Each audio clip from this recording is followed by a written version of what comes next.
بسم الله الرحمن الرحيم.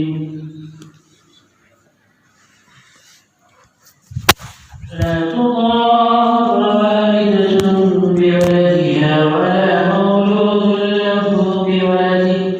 وعلى الوارث مثل ذلك فإن أرادا فصالا عن تراض منهما وتشاور فلا جناح عليهما وإن أردتم أن تسترضعوا أولادكم فلا جناح عليكم إذا سلمتم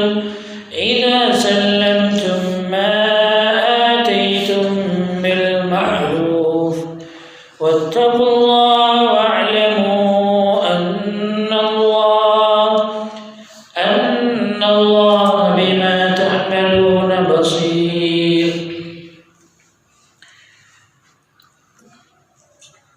تو اللہ تبارک و تعالی اس آیت میں دودھ پینے کے متعلق کچھ مسئلہ بیان کر رہا ہے.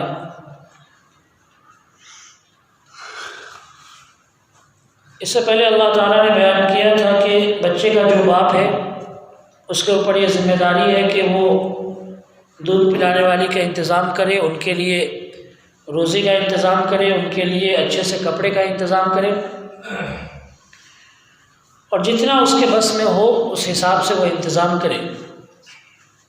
اب آگے اللہ فرماتا ہے لا تضار والدۃ بولدها ولا مولود له بولده، کہ کوئی بھی عورت اپنے بچے کی وجہ سے بچے کے باپ کو تکلیف نہ دے یا اپنے شوہر کو تکلیف نہ دے. تکلیف دینے کا یہ مطلب ہے کہ یہ عورت بچے کو دودھ ہی نہ پلائے اور بالکل ہی منع کر دے کہ نہیں میں اس بچے کو دودھ نہیں پلاؤں گی. اس کے اوپر یہ ذمہ داری ہے کہ جب تک کسی دائی کا انتظام نہ ہو جائے، کسی دودھ پلانے والے کا انتظام نہ ہو جائے، تب تک وہ بچے کو دودھ پلائے. یہ اس کے اوپر ضروری ہے. باقی تکلیف کا یہی مطلب ہے. اگر اس نے اپنے بچے کو دودھ پلانے سے منع کر دیا تو ظاہر سی بات ہے اس بچے کی وجہ سے اس کے شوہر کو یا بچے کے باپ کو تکلیف ہوگی، اور اسی چیز کو اللہ تعالیٰ نے منع کیا ہے. اور یہ بھی اللہ نے فرمایا وَلَا مَوْلُودٌ لَهُ بِوَلَدِهِ، اور نہیں باپ اس بچے کی وجہ سے بچے کی ماں کو تکلیف دے. بچے کی ماں کو تکلیف دینے کا یہ مطلب ہے کہ اگر بچے کی ماں اس کو دودھ پلانا چاہتی ہے، وہ خود اپنے پاس رکھنا چاہتی تو زبردستی بچے کو نہ چھینے، اس عورت کو یا پھر اس کی ماں کو تکلیف دینے کے لیے زبردستی اس کو نہ چھینے، اس سے بچے کو نہ چھینے. اس کا ایک مطلب علماء نے یہ بھی بیان کیا کہ طلاق ہو جانے کے بعد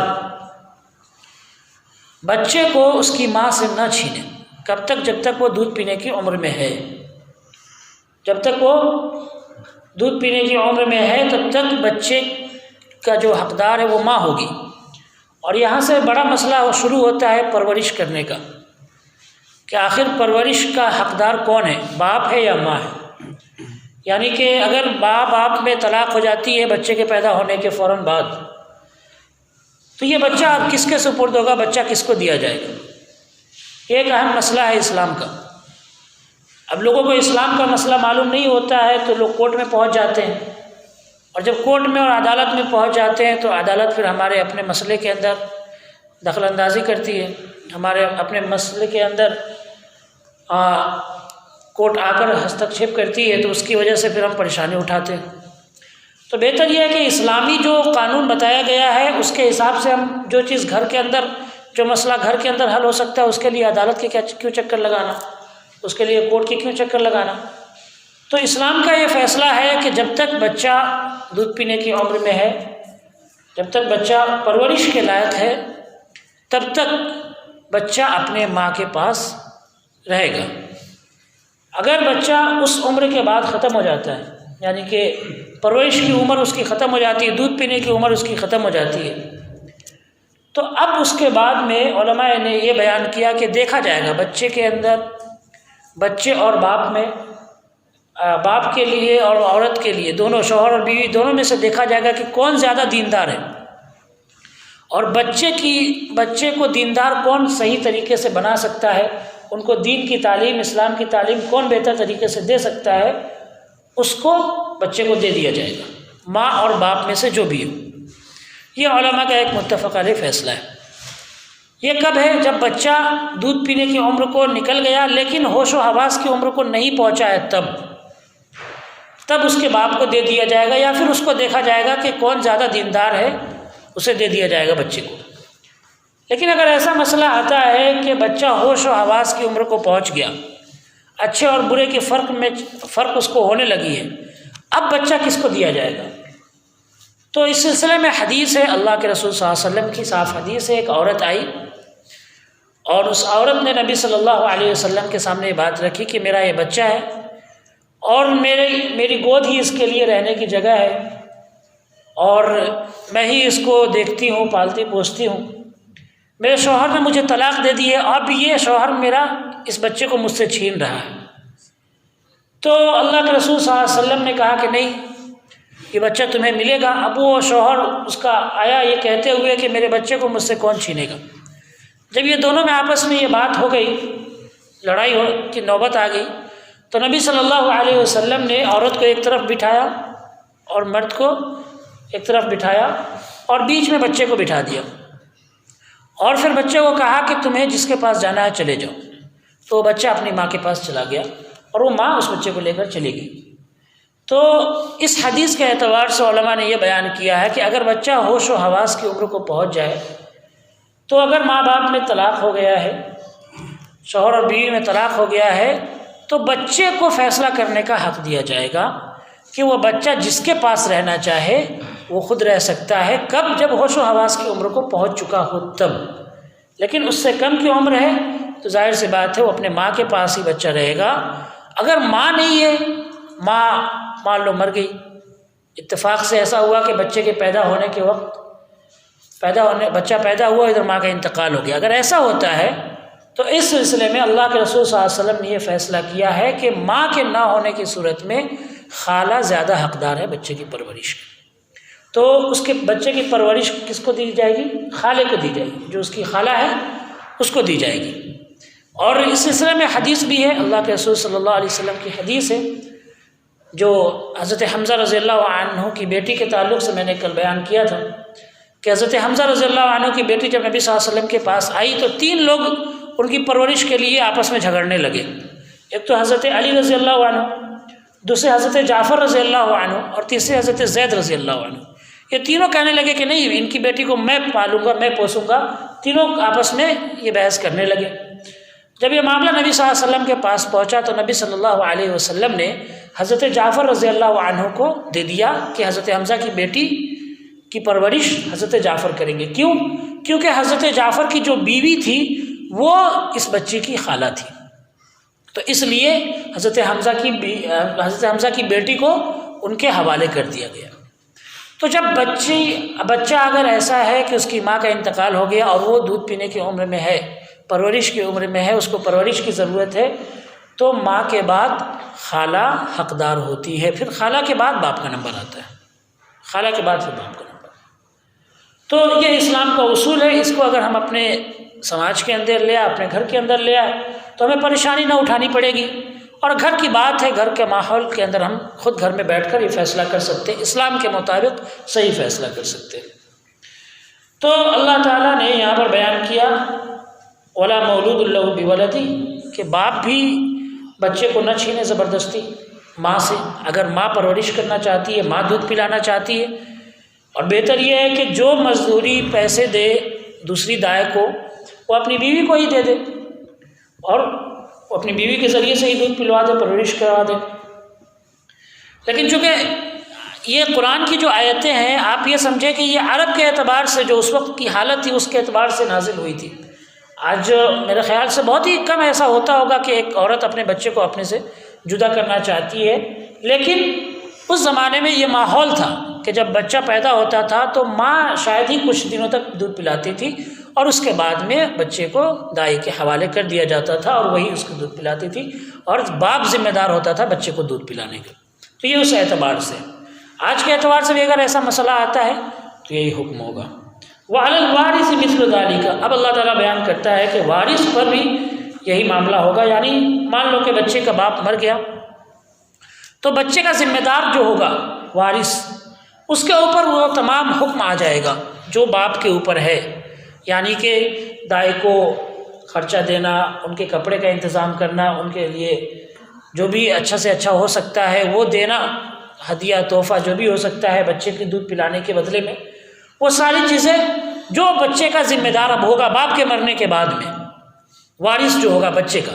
وارث کا مطلب جو ذمہ دار ہے، وہ اس کے لیے بھی وہ سارے حکم ہوں گے جو باپ کے اوپر حکم ہے۔ باپ کے اوپر جو ذمہ داری بچے کے لیے ہے وہی ذمہ داری پھر وارث کی بچے کے بعد اس کا بھائی ہو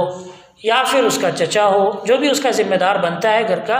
اس بچے کا ذمہ دار بنتا ہے، اس کے اوپر بھی یہ ساری چیزیں ضروری ہو جائیں گی۔ اب آگے اللہ تعالیٰ کہتا ہے فَإِنْ أَرَادَ فِصَالًا عَنْ تَرَاضٍ مِّنْهُمَا وَتَشَاؤُرٍ، اگر یہاں پر مدت بیان کی گئی 2 سال تک بچے کو دودھ پلانا ہے، یہ ایک عمر ہے 2 سال تک بچے کو دودھ پلانا ہے۔ اب آگے اللہ تعالیٰ کہہ رہا ہے فَإِنْ أَرَادَ فِصَالًا، اگر 2 سال سے کم کی عمر میں ماں باپ دونوں اس بات پر راضی ہو جائے کہ بچے کے دودھ کو چھڑا دیں، وَتَشَاؤُرٍ، اور آپس کے مشورے کے ساتھ مل بانٹ کر بیٹھ کر مشورہ کریں، واقعی میں یہ بہت اہم چیز ہے۔ آج کل خیر ہمارے یہاں ڈاکٹر آ گئے ہیں، ڈاکٹروں سے مشورہ لیا جاتا ہے کہ بچوں کو دودھ پلایا جائے یا کب تک پلایا جائے، کب تک چھڑایا جائے، یہ بھی ہے، لیکن اب تو وہ بھی دودھ پلانے والا مسئلہ بھی چلا گیا، اب تو ڈبے کا زمانہ آ گیا ہے، تو ڈبے کا زمانہ ہے تو بچے 3 سال تک 4 سال تک ڈبے کے دودھ پیتے ہیں، پھر بھی ویسے ہی کمزور کے کمزور رہتے ہیں، کیونکہ اللہ تعالیٰ نے ماں کے دودھ میں جو طاقت دی ہے وہ طاقت ڈبے کے دودھ میں کا، وہ تو کیمیکل ہے۔ تو اگر ایسا معاملہ آتا ہے کہ بچہ 2 سال سے زیادہ کی عمر تک دودھ پینے کا عادی ہے،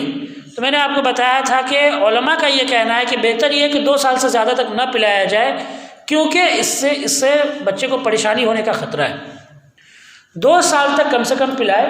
2 سال سے کم عمر میں اگر بچے کو دونوں مل کر، شوہر اور بیوی آپس میں مل کر دونوں مشورہ کرتے ہیں کہ ہاں اب بچے کو دودھ پینے کی ضرورت نہیں ہے، بچہ کھانے پینے لگا، اس طرح کا اگر ہو گیا ہے تو پھر چھڑا بھی سکتے ہیں۔ 2 سال کوئی ضروری نہیں ہے، اس سے کم میں بھی چھڑا سکتے ہیں۔ فلا جناح علیہما، تو ان دونوں پر کوئی گناہ نہیں ہے۔ وَإِنْ أَرَدْتُمْ أَن تَسْتَرْضِعُوا أَوْلَادَكُمْ فَلَا جُنَاحَ عَلَيْكُمْ إِذَا سَلَّمْتُمْ مَا آتِيتُمْ بِالْمَعْرُوفِ، اور اگر تم یہ چاہتے ہو کہ کوئی دایا رکھو، کسی دودھ پلانے والی کے ذریعے سے اپنے بچوں کو دودھ پلاؤ، تو تم پر کوئی گناہ نہیں ہے، لیکن شرط یہ ہے کہ تم اس کو، عورت کو جس کو تم بچے دے رہے ہو دودھ پلانے کے لیے، اس کو تم بہتر سے بہتر چیز دو، ہدیہ دو، تحفہ دو، ہے نا۔ اور اس سے کیا ہوتا ہے، ہدیہ اور تحفہ دینے سے وہ عورت بھی، کیونکہ ماں تو ہے نہیں، تو یہ ہدیہ اور تحفہ دینے سے اس عورت کے اندر محبت پیدا ہوتی ہے اور وہ بچے کی پرورش اور اچھے سے کرتی ہے۔ آپ نے اگر تاریخ یا نبی صلی اللہ علیہ وسلم کی زندگی کے بارے میں پڑھا ہوگا تو آپ کو معلوم ہوگا کہ آپ صلی اللہ علیہ وسلم کو جتنی دایا تھی وہ چھوڑ کر کیوں چلی جا رہی تھی؟ وہ یہ سوچ رہی تھی کہ یہ تو یتیم بچہ ہے، اس کے گھر سے کیا ملنے والا ہے۔ آخر میں حضرت حلیمہ رضی اللہ تعالی عنہا نے کوئی نہیں ملا تو کہا اسی بچے کو لے لیتا ہوں۔ تو اس سے بھی ایک، چونکہ اس زمانے میں ایسی عورتیں جب ہوتی تھی دودھ پلانے والی ہے تو ان کی ایک اپنی ایک خواہش بھی ہوتی تھی کہ کچھ مال ملے، کچھ پیسے ملے، تو اللہ تعالیٰ نے اسی کو بیان کیا ہے کہ تم دودھ پلانے والی عورتوں کو رکھ سکتے ہو، ٹھیک ہے، کوئی گناہ نہیں ہے، لیکن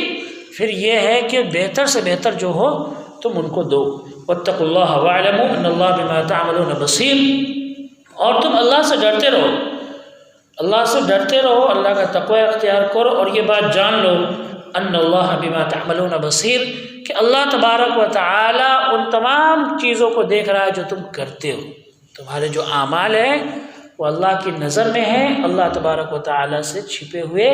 نہیں ہے، سارے اعمال اللہ تبارک و تعالی کی نظر میں، اللہ تبارک و تعالی تم کو دیکھ رہا ہے، تو تمہارے ارادے کو بھی جان رہا ہے۔ تم بچے کو کہیں ماں کو تکلیف دینے کے لیے تو نہیں بچے کو چھین رہے ہو، یہ بھی اللہ تبارک و تعالی دیکھ رہا ہے، عورتوں کو بھی دیکھ رہا ہے کہ کہیں ایسا تو نہیں ہے کہ وہ باپ کو اب بچہ دینا ہی نہیں چاہتی ہے۔ تو یہ جو اصل اللہ تعالیٰ نے احکام بیان کیے یہ ساری چیزیں کس لیے؟ اس لیے کہ شوہر اور بیوی آپس میں مل جل کر بچے کے لیے ایک اچھا فیوچر تلاش کرے، اچھا مستقبل تلاش کرے، اس کے لیے دینی تعلیم کا انتظام کرے تاکہ بچے کی مستقبل کی زندگی، آگے کی زندگی اچھی ہو، آگے کی زندگی اس کی خوشگوار گزرے، آگے کی زندگی میں اسے کوئی تکلیف نہ آئے۔ ورنہ شروعات میں ہی اگر بچے اپنے ماں باپ کی لڑائی جھگڑا دیکھ لے، بچے اپنے ماں باپ کی اٹھا پٹک دیکھ لے، تو یہ لڑائی جھگڑے کی وجہ سے پھر کیا ہوتا ہے، وہ بچے کا آہستہ آہستہ شعور جو ہوتا ہے وہ برائی کی طرف چلنے لگتا ہے، اور بچے کا جو ذہن ہے یہ پتھر کی طرح ہوتا ہے، پتھر پہ جو آپ لکھ دو وہ 1000 سال کے بعد بھی ویسے ہی رہتا ہے نا، جو پتھروں پہ لکھا ہوتا ہے۔ تو بچے کا ذہن بہت اہم ہے اس وقت میں، اس عمر میں خاص طور سے، کہ بچے کے کوئی بھی ایسی غلط چیز جو اس کے ذہن کی طرف جا رہی ہے اس کو ختم کیا جائے۔ آپ برداشت کر لیں، آپ صبر کر لیں، کبھی ایسی پریشانی آتی گھر میں اندر شوہر بیوی میں آپس میں لڑائی جھگڑا ہوتا ہے، یہ فطری بات ہے، باتیں ہوتی ہے، بحث و مباحثہ ہوتا ہے، اگر ایسی بات ہوتی ہے تو آپ بچوں کو دور کر دیں یا پھر خود بچوں سے الگ ہو جائیں۔ کیوں؟ کیونکہ یہ آپ کے بچے کے مستقبل کا سوال ہے، اس کے فیوچر کا سوال ہے۔ اگر آپ ایسا نہیں کریں گے تو یہ بچہ آگے چل کے کیا کرے گا، خود آپ کے لیے وبال جان بن جائے گا، آپ کے لیے پریشانی کا ذریعہ بن جائے گا، پھر اس وقت آپ چیخیں گے چلائیں گے۔ تو مسئلہ یہ ہے کہ جو ہم بوئیں گے وہی تو کاٹیں گے نا، ہے نا؟ ایسا تو ہو نہیں سکتا کہ ہم املی بوئے اور آم کاٹیں، جو ہم بوئیں گے وہی کاٹیں گے۔ تو یہ اصول ہے اور یہ عقل کی بات ہے، انسان ان سب چیزوں کو اپنی زندگی کے اندر لے کر آئے۔ اللہ تبارک